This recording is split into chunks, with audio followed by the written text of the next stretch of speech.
Good morning and welcome to this morning's worship service. Um, Praise God for bringing us all into His presence together. Wherever we are connected by technology and by God's grace. Let us begin today with a prayer. Our loving Heavenly Father, we thank you, Lord, for bringing us into your presence, Lord. It is surely by your grace and by your will and by your mercies that we are here today, Lord Jesus. You knew us before we were born, Lord Jesus. And you have been with us every step of the way, Lord, in everything that we've done. And we cannot praise you enough for all the wonderful mercies that you've showered upon us throughout our lives, Lord Jesus, bringing us right up to this moment that you have given us the heart to be in your presence, to seek your word, to seek your feet, Lord Jesus. We pray, Lord, that as we enter your presence, that you will pour out your Holy Spirit upon each and every one of us, Lord, wherever we are, whenever we are seeing this, Lord Jesus. We pray that this will be a blessing, Lord, to whoever is joining us, Lord, to worship you today. We thank you once again, and we pray that you will continue to be with us, Lord, as we worship you. We ask this in your precious name. Amen. From the moment we wake up in the morning, we are beset with so many cares, especially in today's world. We have so many things that are worrying us. We feel like we have so many burdens. But like Mary was sitting at Jesus' feet instead of working like Martha, we should always seek Jesus first. From the moment we open our eyes, from the moment we start our thought process in the morning, God should be the first thing on our minds. And the only person who can do that for us, who can guide us in that way, is the Holy Spirit.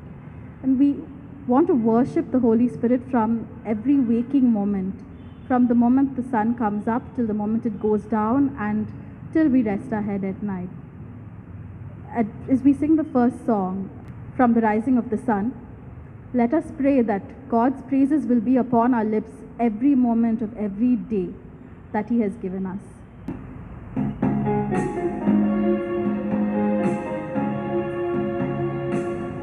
From the rising of the sun to the going down of the same, the Lord's name is to be praised. From the rising of the sun to the going down of the same, the Lord's name is to be praised. Praise ye the Lord, praise the holy servants of the Lord, praise the name of the Lord. Blessed be the name of the Lord from this time forth and forevermore. From the rising of the sun to the going down of the same, the Lord's name is to be praised. From the rising of the sun to the going down of the same, the Lord's name is to be praised.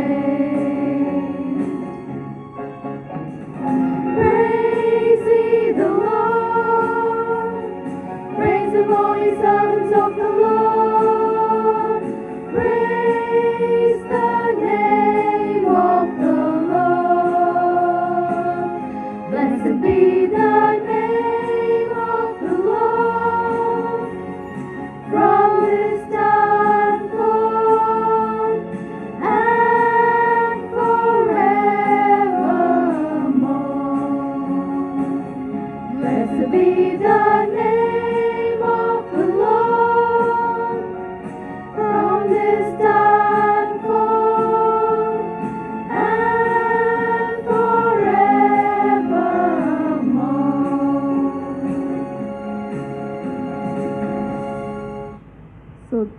join the psalmist in singing his praises at all times.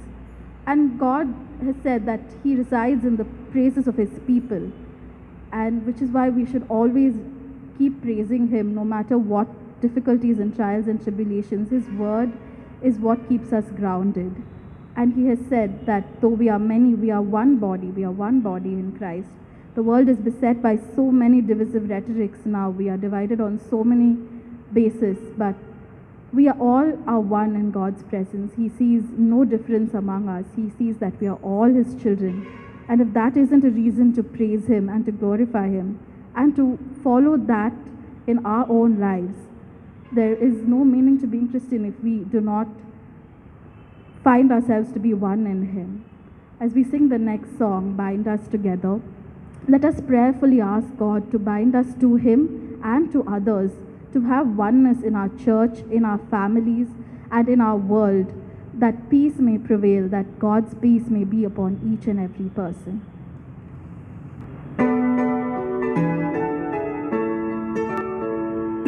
Bind us together, Lord, bind us together with cords that cannot be broken.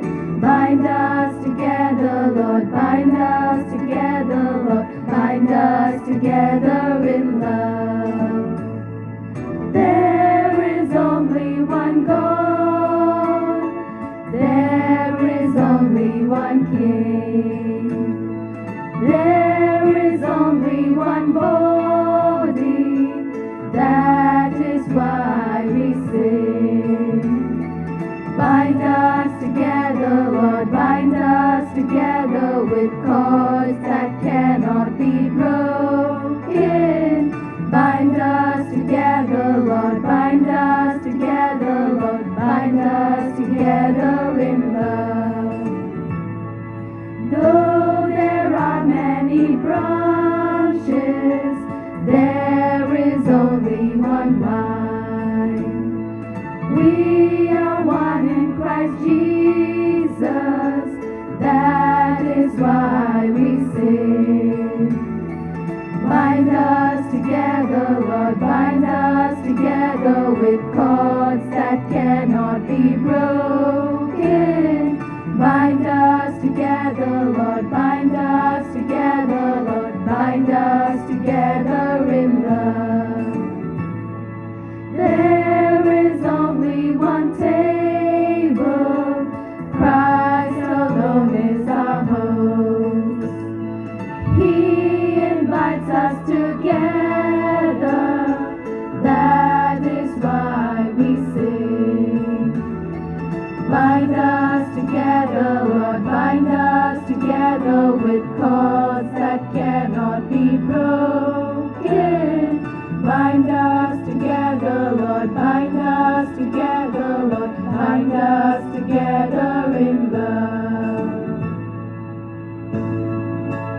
When we are seated at God's table, there is nothing we need to fear. We have so many things that can take us away from God. Like when Jesus asked Peter to walk on the water, all Peter had to do was take his eyes off Jesus to begin sinking. And that's exactly what will happen to us when we don't trust in our God. When we have our eyes on him, when we have our heart on him, and when we are forever seeking his presence in our lives, there is nothing that can touch us. There are so many worries that we have, but they all disappear in the light of his goodness and his grace and his mercy. And wherever life's journey takes you, on the narrow path, Jesus is always with you. All we have to do is trust in him. Let us sing the next song, I Just Keep Trusting My Lord.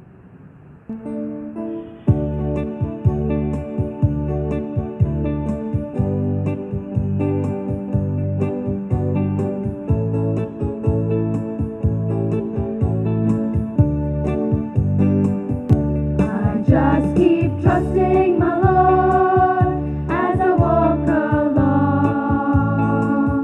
I just keep trusting my Lord, and he gives me a song.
we can never have such a faithful friend as Jesus.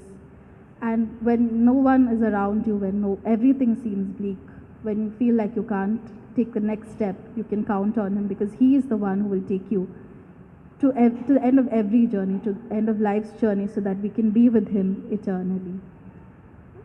Let us pray together that he will continue to be with us in the coming week. Our loving Heavenly Father, we thank you for giving us this time of praise and worship, Lord. We thank you, Lord, that you have been with us, Lord, from the moment we open our eyes every morning to the second that we fall asleep, Lord, and you protect us, you watch over us in our slumber also, because you never slumber nor sleep, Lord. We thank you that you have given your angels charge over us to keep us in all our ways, Lord. We thank you, Lord Jesus, that you are our friend, that we can count on you, and we praise you, Lord, that while you have so much of power and might and magnificence, Lord, you see it fit that you want us to be your children, you want us to be your friend, you want us to call you Abba, Father. We thank you and praise you, Lord. The words of our mouth, Lord, will never be enough to praise you, Lord Jesus. But we pray, Lord, that all our love and all our praises will rise up to you, Lord, like a sweet perfume, Lord Jesus. And we pray that you will continue to be with us, Lord, and help us to worship you in the coming service, Lord. Let your words speak to us. And we pray that you will be with us in the coming week as well. We ask this in your precious name. Amen. Friends, I greet you all in the precious name of our Lord and Savior Jesus Christ. We are privileged to worship the Lord on this Sunday, being the second Sunday in the month of August. May the good Lord, in his grace and mercy, shower his blessings upon each and every one of us as we participate in the worship service. May we all bow our heads in prayer for a moment. Gracious, loving Father, we praise and thank you, Lord, for your love for us, for your concern and care that you have extended to us in our day-to-day life. We thank you, Lord, for all the blessings that you have bestowed upon us in the days past. We thank you for your continued guidance, for your ever-abiding presence in our midst, for your wonderful promises that sustain us in a day-to-day living. We thank you, Lord, for the protection that you have given us by keeping us under your wings, and saving us from the dangers and evils of this world. This day, we rejoice in you, Master, because we are privileged to gather together to worship you as family of St. Thomas Garrison Church. We pray that you will be with us and inspire us and enable us so that we may worship you in spirit and truth. In Jesus' matchless and wonderful name, we say this prayer. Amen. I will arise and go to my father, and will say unto him, Father, I have sinned against heaven and before thee, and no more worthy to be called thy son. Dearly beloved brethren, the Scripture moveth us in sundry places to acknowledge and confess our manifold sins and wickedness. Wherefore I pray and beseech you, as many are here present, to accompany me with a pure heart and humble voice unto the throne of the heavenly grace, saying after me, Almighty and most merciful Father, we have erred and strayed from thy ways like lost sheep. We have followed too much the devices and desires of our own hearts. We have offended against thy holy laws. We have left undone those things which we ought to have done, and we have done those things which we ought not to have done. And there is no health in us. But thou, O Lord, have mercy upon us miserable offenders. Spare thou them, O God, which confess their faults. Restore thou them that are penitent, according to the promises declared unto mankind in Christ Jesus our Lord.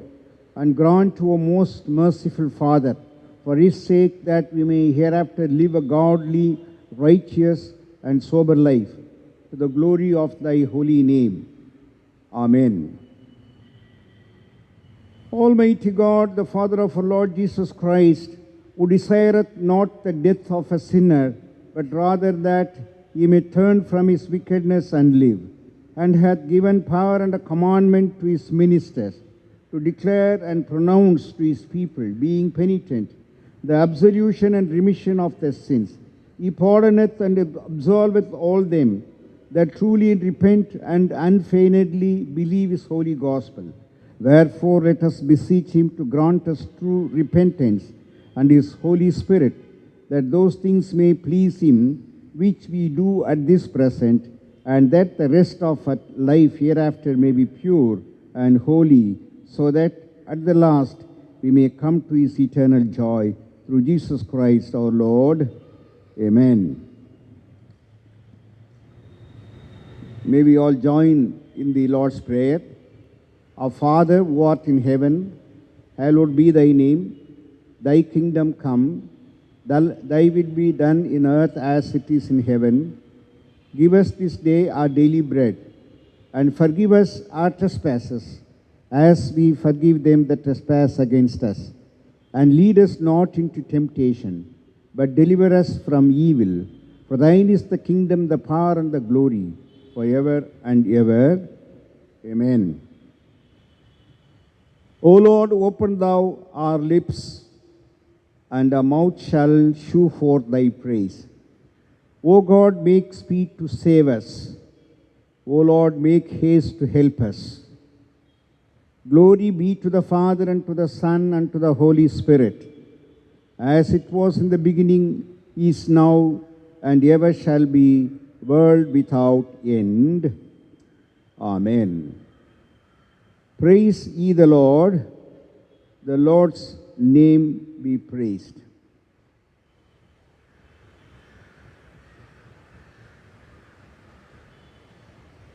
May we listen to the word of God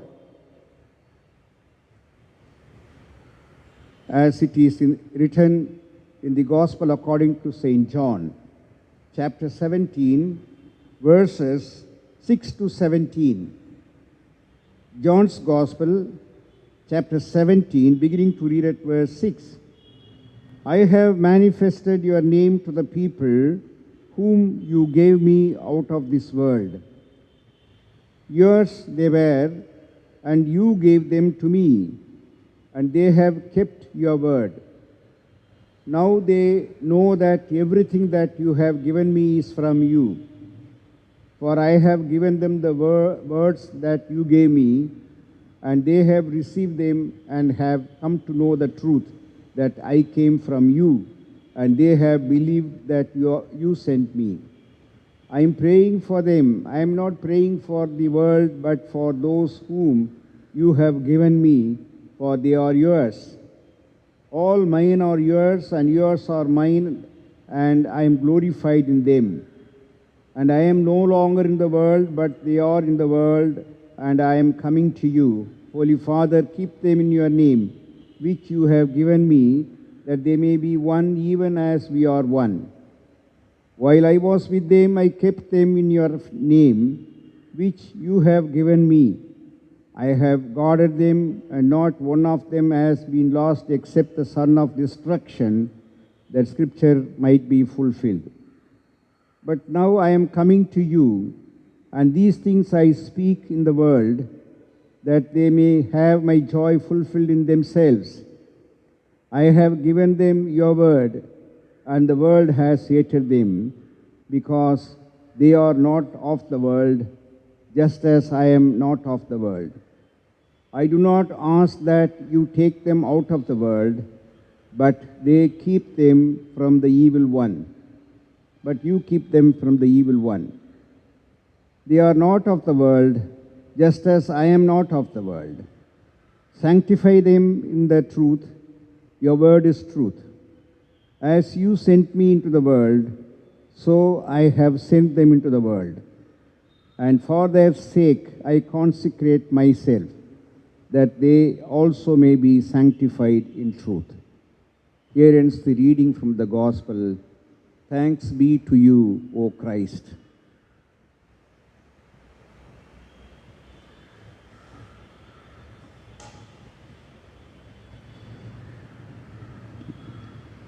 Now may we all join together in professing our faith in the Lord through the words of the Apostles' Creed. I believe in God the Father Almighty, maker of heaven and earth, and in Jesus Christ, his only Son, our Lord, who was conceived by the Holy Spirit, born of the Virgin Mary, suffered under Pontius Pilate, was crucified, dead and buried, he descended into hell. The third day he rose again from the dead, he ascended into heaven, and sitteth on the right hand of God the Father Almighty. From thence he shall come to judge the quick and the dead. I believe in the Holy Spirit, the Holy Catholic Church, the communion of saints, the forgiveness of sins, the resurrection of the body, and the life everlasting. Amen. Friends, I would like to thank once again Jashwant Godwin and Rohan Godwin for helping us in recording the online worship services. I would also like to thank our choir members who are enriching the worship service through their gifts in singing. I would like to thank Mr. Addison Prabhu for helping us in editing the videos. Before we move on to the sermon, may we all sing together the hymn Praise to the Lord, the Almighty, the King of Creation.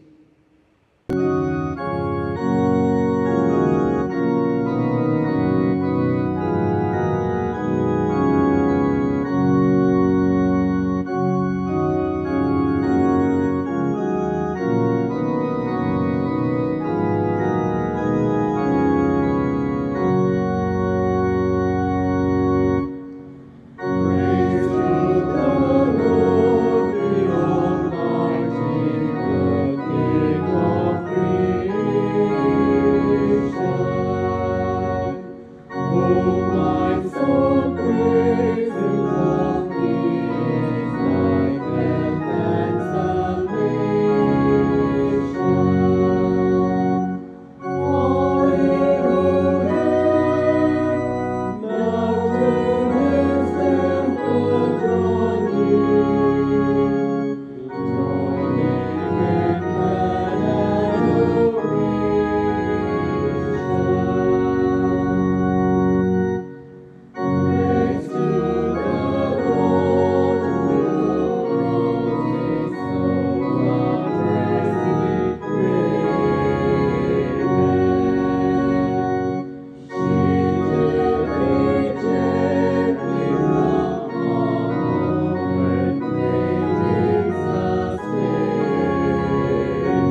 greet you once again in the precious name of our Savior Jesus Christ.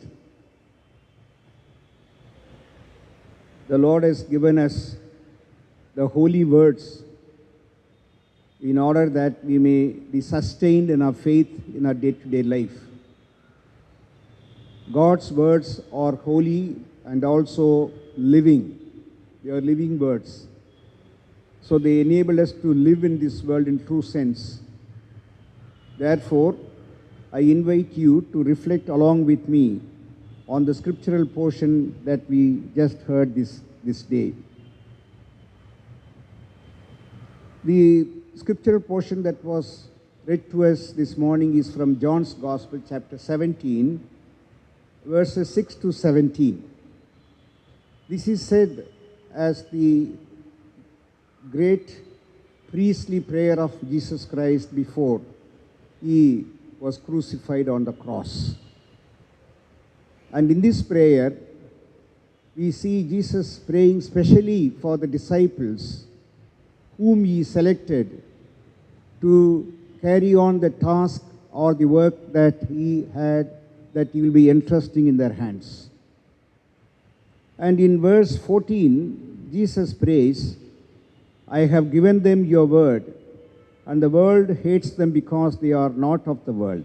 The world always hates the word of God, because the words of God are not of the world.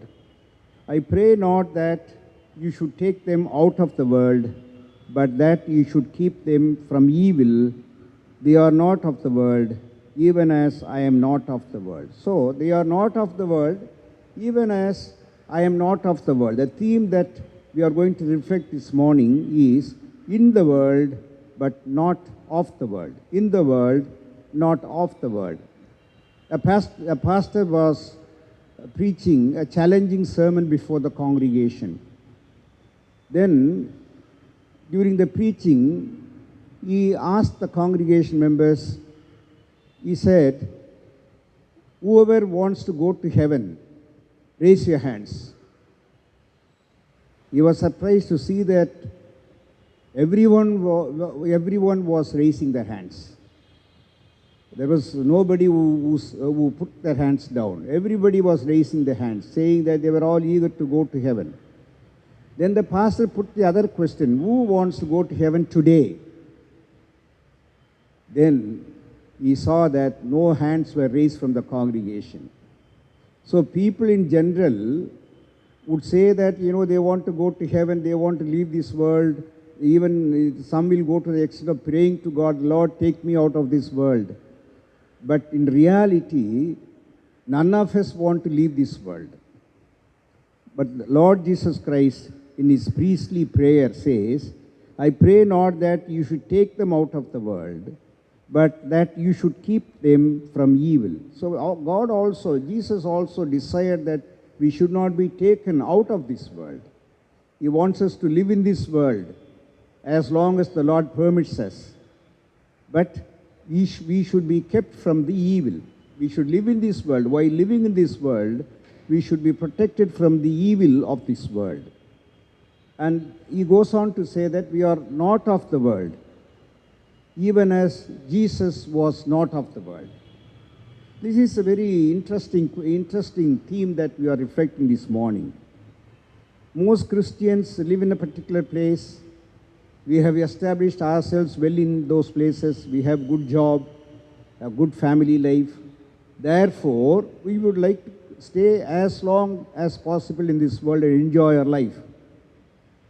But God also desires that. But he gives us a warning that while we live in this world, we should not be of the world. We should not be of the world. Christ did not pray that we should not be in the world. He prays that we should not be of the world. So, first of all, let us define what the word world means. How do we understand by the word world? Normally people think, of the earth, the created world, whenever they use the word world. you know, we see from through our own eyes that we see everything is created before us.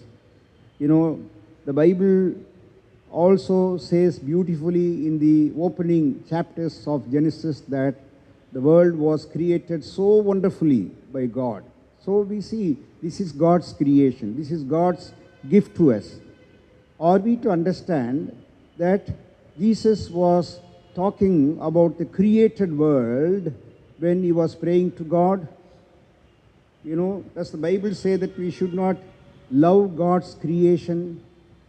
We enjoy God's creation. And the Bible does not say that we should not love God's creation. Because Jesus prayed that we should be in this world, but we should not be of this world. And therefore, the Bible does not say that, you know, the word world does not apply to the created world. Psalms 19, verse 1 says, the heavens declare the glory of God. The heavens, you know, the created world, you know, do their work and they fulfill the purpose with which it is created. The heavens declare the glory of God. They don't really stand against the will of God. And the earth declares the glory of God. And certainly, creation is God's gift to us. We should value creation and take care of it. When the Bible says, love not the world, it is not speaking of God's creation. The second understanding that we normally have about world is people. Whenever we talk about the world, you know, we think of people. Does this particular verse talk about the people? Do they mention the people? When Jesus said, I pray not that you should take them out of the world, but that you should keep them from evil, was he mentioning the people? Was he thinking of people in his mind when he prayed this prayer? Sometimes people use the word to describe people. Jesus also, you know, meant, you know, people when he said, John's Gospel chapter 3 verse 16, God loved the world, you know, the golden verse of the Bible. God loved the world so that he gave his only son. What does this particular verse say? It says, God loved the world. God loved the world. He still loves the world. Verse 17, he says, for God did not send his son into the world to condemn the world. Very categorically, it mentions that God sent his son, Jesus Christ, not to condemn this world. In verse 16, it says, God loved the world. 17, it says, God did not condemn the world. So, God loved the world. When Jesus used the word, when Jesus used this word, world, he was not speaking of plants or animals, but rather the people. So, the intention, the desire of Jesus is loving people, not condemning them. Why should then Jesus pray that, you know, the disciples should not be taken out of this world? Why should Jesus call himself that he was not of the world? Is there anything evil in this world? There is, you know, when we just saw that, you know, it doesn't mean, he did not mean creation. He did not mean people, because the word of God says in John's Gospel chapter 3 verse 16 that he loved the world. He does not condemn the people. If God loved the world, we should also do it. Then what is the real meaning of the word world when Jesus used it? The word system, it means the system, the system. The Greek word for the world is cosmos. From this word cosmos comes the English word world. The Greek word is cosmos, which refers to a system, This is what Jesus was praying about. He was praying about the system, When we speak about the world of politics, we will be speaking about the system of politics. The system we discuss about. The system means the way, and the way it is conducted, the way it reveals itself, it operates in the life of people. The system could also be inferred as philosophy. It is also way of life, way of outlook, way of living, attitude. This is what Jesus was praying for. He was praying that while we live in this world, we should not be absorbed by the system of this world. The cosmos, Greek word, means system, ordered system. So the world operates on an ordered system. The world operates on a philosophy. The world operates on a way of life. And Jesus was praying that as his children living in this world, we should be cautious about the system of this world. In the scripture, there are several places where we find that there is a force, a system that operates this world. 2 Corinthians chapter 4, verse 4, which says, the God of this world, God of this world. Who is God of this world? Paul says, there is a force, there is an evil system which has become the God of this world. John's Gospel, chapter 12, verse 31, Word of God says, Prince of the world, Prince of the world. Since the fall of mankind that took place in the Garden Eden, Satan has been the ruler of this world till Jesus died on the cross and broke the chains of slavery. So the Satan became the ruler of this world since the fall of the mankind that took place in Garden Eden. So his authority, as we all know that God created this world, but his authority came not from the ownership that he enjoyed, but the methods, but because of the people who follow him. People follow his methods, his way of life, his attitude, his way of living, his philosophy. So the world, as the Word of God says, is under the prince of the world, Satan. Satan is able to make what is wrong seem right. He is able to twist things. The wrong appears to be the real. The fake appears to be real. That is what the Satan is capable of. Paul says Satan is able to present himself as an angel of light. 2 Corinthians chapter 11, verse 14. If you carefully look at the way how he operates in the life of mankind, he follows a method. There is a methodology that Satan follows in the life of the people. You see, there is a downward path that we can find in the methods that use in the life of the people. Downward path, a slide. There are 5 things that I want to mention at this point of time. The first stage is looking at the world. He enables or he makes people to look at the world differently, not in real sense. Genesis chapter 3 verse 6 says, and when the woman saw that the tree was good for food, actually it was not good for food, it was banned by God. Adam and Eve should not touch the fruit of the tree. But Satan made the fruit to appear beautiful and good. Genesis chapter 3 verse 6 says, and when the woman saw that the tree was good for food. So, looking at the world, and Satan plays his tricks when we look at this world. Today, we look at this world and we get deceived. What is wrong appears to be real. What is dishonest appears to be honest. So this is the work of the Satan.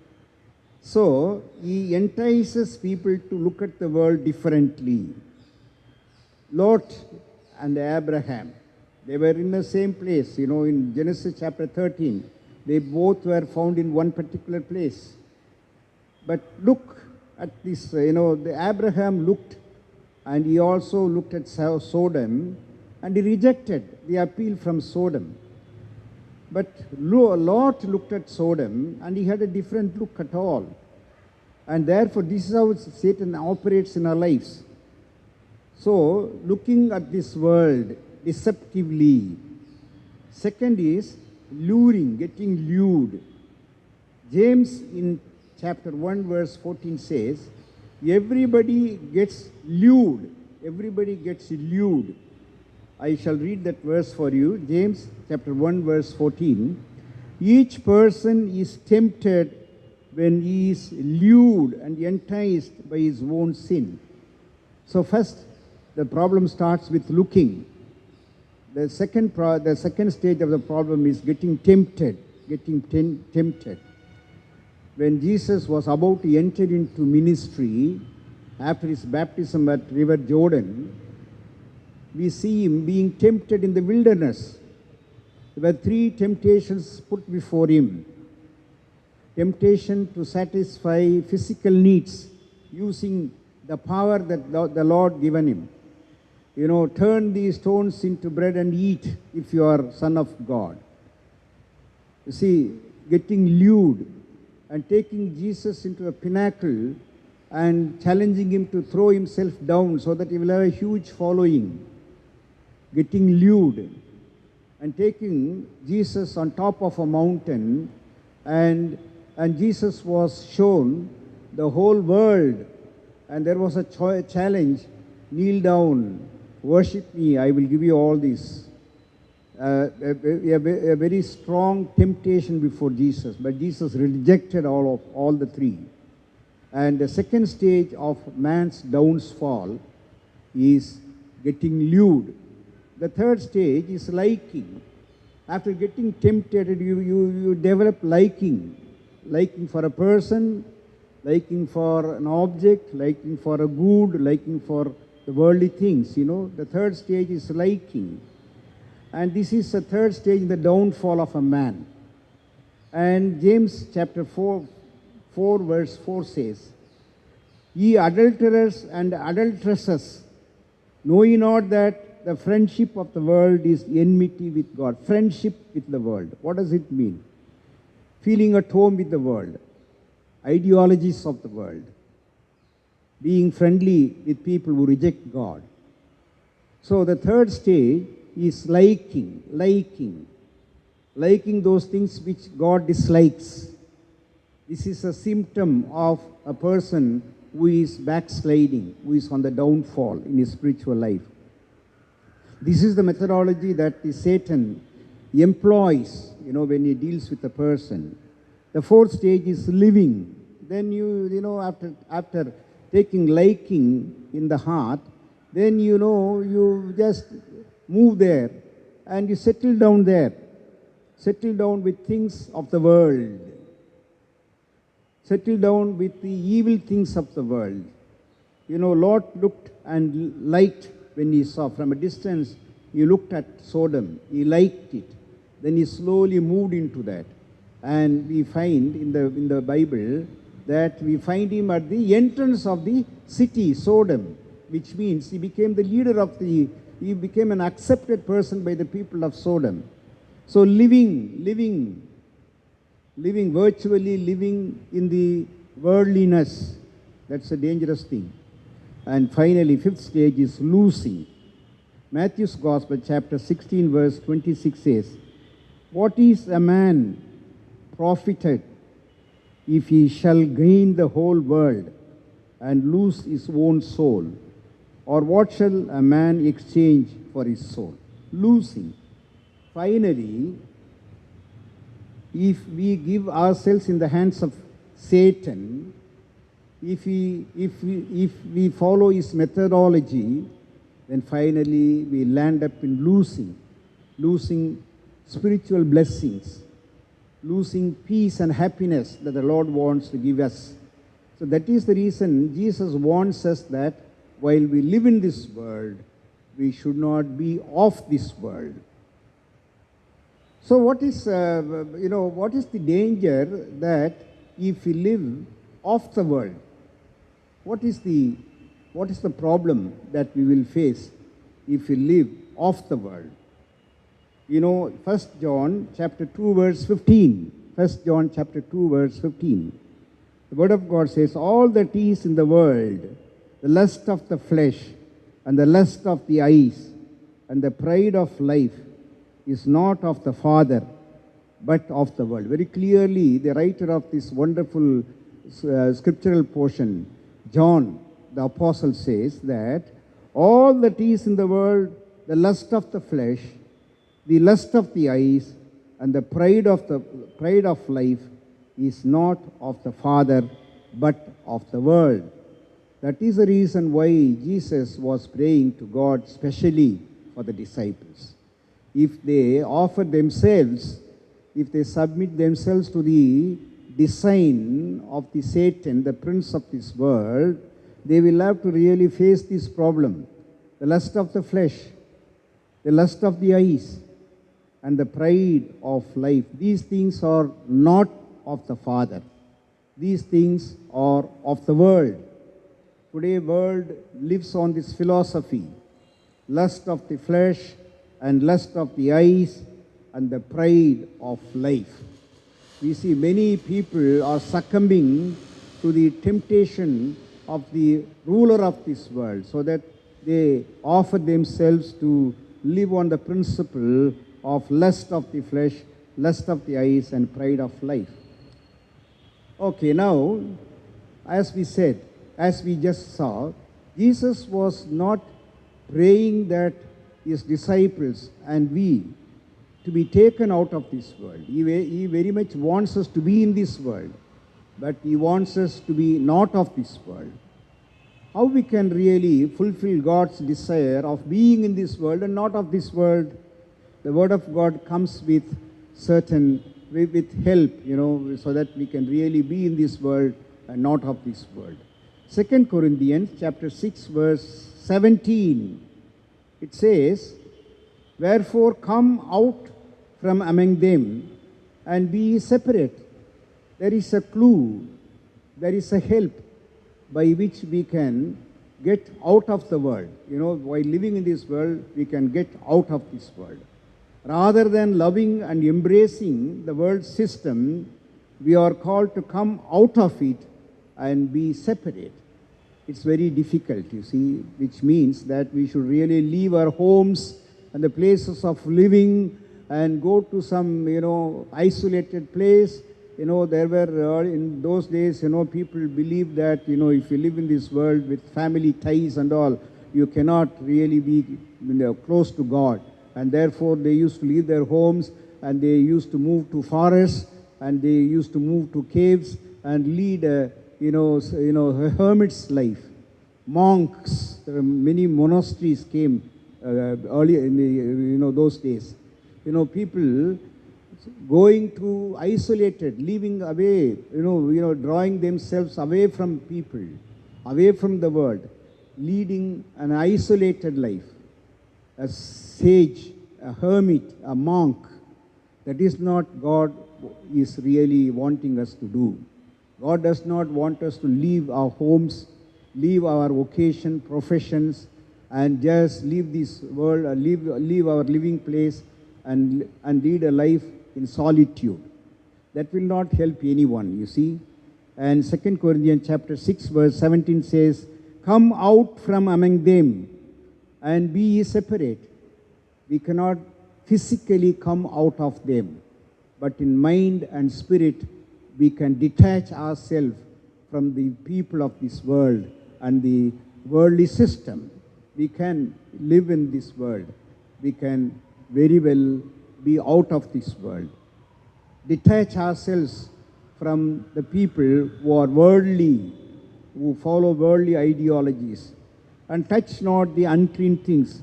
I will be a father unto you, and you shall be my sons and daughters. So being separated from the will does not mean that we have to live like a monks in a monastery, And look at this prayer of Jesus, John's Gospel, chapter 17, verse 15. I pray not that you should take them out of the world. Yes, it's not God desire, Jesus' prayer that we should be taken out of this world, but that you should keep them from evil. That is the prayer that Jesus prayed for us, that we should live in this world until His return, until we fulfill the purpose with which He called us. He wanted us not to be taken out of this world, but to remain in this world as long as God permits us. Meanwhile, we need to fulfill the purposes with which He has called us as His children. So this world is the place where we have to live, and this is the place where we have to fulfill the purpose of God. And therefore, we may live in a wicked place, we may live in wicked surrounding, unholy atmosphere, we may be even working in an unholy office atmosphere. But that doesn't mean that we should get absorbed into their thinking, their way of living. We should make a difference in our living. We should get separated from them in our mind, heart, and spirit. That's what God wants us. In Matthew's Gospel, chapter 5, verse 14, the Word of God says, we are called to be the light of this world. Of course, the world is full of darkness. The world is under dark, spell of dark. But we are called to remain in this world, live in this world, and be His light in this world. You are called to be light of the world. A city set on a hill cannot be hid. So wherever we are, we should really stand up for God. And people should see and identify who you are, who we are. And also there is another calling that the Word of God places before us is, we are called not only to be the light of this world. We are called not only to be of the world. We are called to be actively involved in His ministry, in His work. We are called to actively shoulder the responsibility the Lord has placed on us. Mark's Gospel, chapter 16, verse 15 says, go into the world and preach the gospel to every creature. So God has a plan for this world. He has a scheme. He has a strategy for this world. Everybody should be reached with the good news, the gospel. So let us not be cursing this world. Let us not be avoiding this world. Let us not get detached from this world, saying that it is too bad. Nothing can change this world. But God calls us to be the light of this world. God calls us to take the gospel, good news, the news of salvation to everybody in this world. That is the purpose with which the Lord has called us. May the Lord Almighty continue to speak to us and help us to realize the position in which God has called us. Though, while we acknowledge the fact that the world is full of evil, but still God encourages us to live in this world as His children, not to succumb to the designs and way of life of this world, but be separated from this world in mind, spirit, in thinking, in our hearts, so that we may stand before this world as the lamp unto this, as the light of this world. We may also be actively involved in taking the good news to everybody, every mankind in this world. Amen. Let's pray. Father God, we thank you that this is a challenge that you have placed us, and we realize that.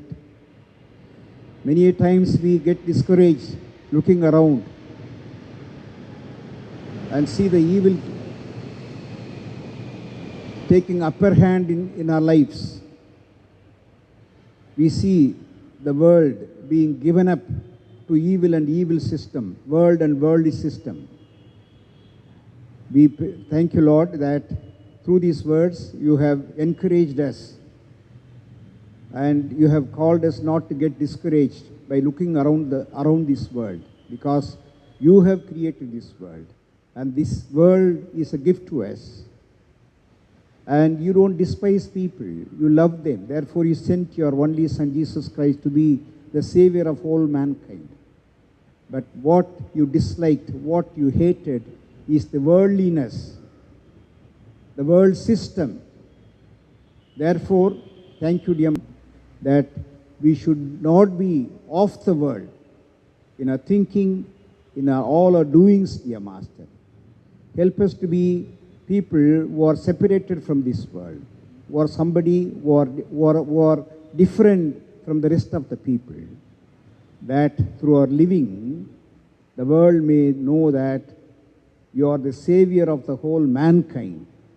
You have chosen us for this very purpose, and we are to fulfill your command of being light of this world and taking the gospel of good news to everybody around us, Master.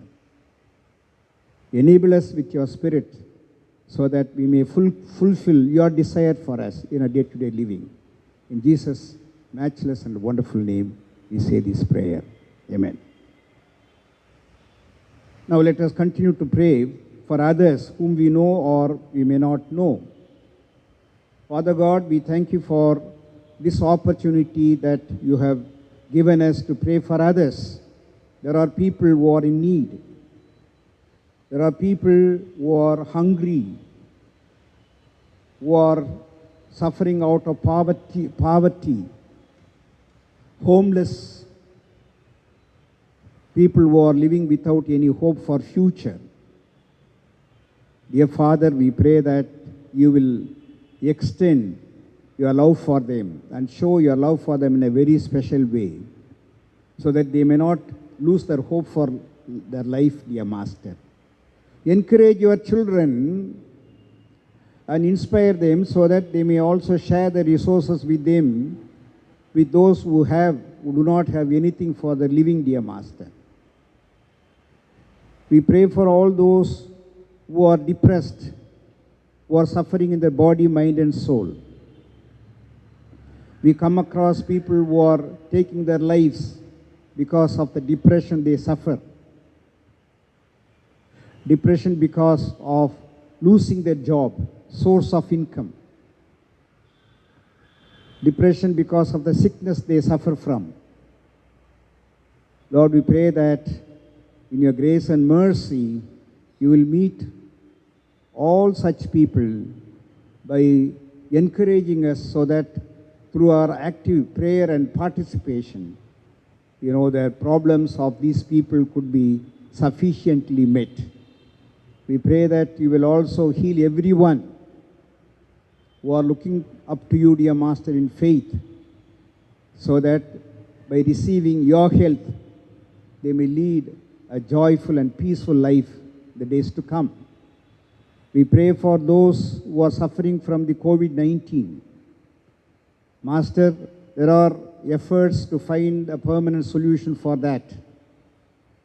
We pray that you will grant your wisdom to the scientists and researchers so that they will find an effective vaccine at the earliest. By using them, those who suffer from this COVID-19 may get permanent healing, dear Master. We pray for the homes who have lost their dear ones out of this COVID-19. We pray, dear Master, that you will be with them and encourage them as they pass through testing moments in their life. We pray for our churches, the church, and we pray for the members of our congregations, the leaders of our churches. Lord, we pray that you will support the church during this period as the church is facing a severe crisis, that it is not able to really function during this COVID-19 crisis. Lord, we pray that you will provide us with an opportunity so that we may gather here together at the holy sanctuary at the earliest and worship you. Start worshiping you again, dear Master. We pray for the leaders of the countries.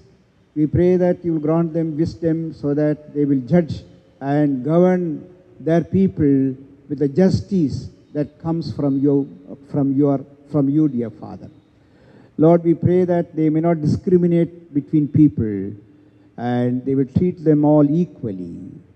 We pray for those who are marginalized, who are oppressed, who are denied of their basic rights.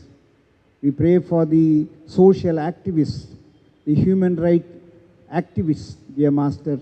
We pray that you will be with them and you will strengthen them as they struggle for restoring dignity and equal rights for the people. Thank you for being with us right from the beginning till now, and for blessing every one of us, all of us who have participated in the worship service. Be with us and continue to bless us and make use of us for your glory. In Jesus' matchless and wonderful name, we say this prayer. May the grace of our Lord Jesus Christ, the love of God the Father, and the fellowship of the Holy Spirit rest and abide with us all, now and forevermore. Amen.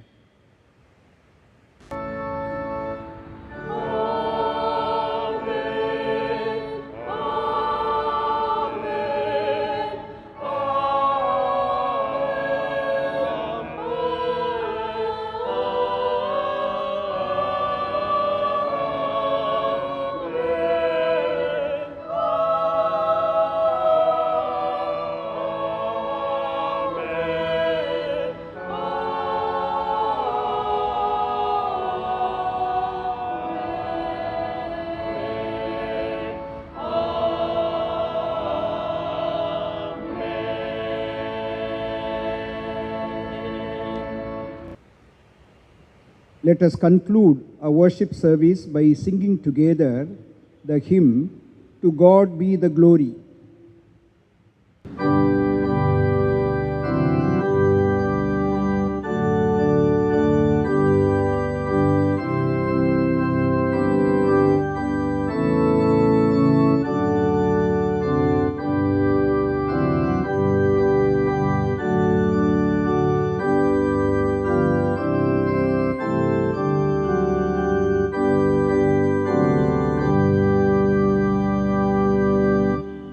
To God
Lord bless you.